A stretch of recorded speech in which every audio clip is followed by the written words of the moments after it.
Et depuis samedi, un son mélodieux émane de la basse-cour du château médiéval d'Harcourt, celui de la hache. 60 charpentiers de 13 nationalités différentes unissent leurs efforts pour travailler les 15 chênes abattus sur le domaine en février dernier.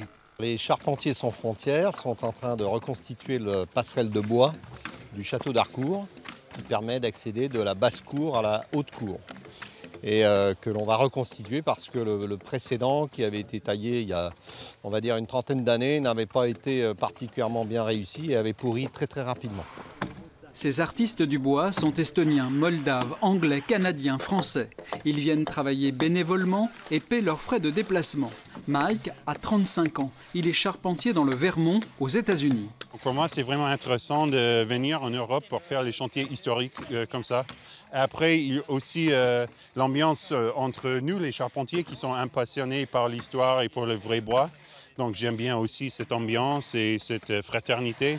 Ces passionnés du bois partagent leur savoir-faire avec des jeunes comme Pierre, 17 ans. C'est parce que c'est surtout des chantiers très formateurs.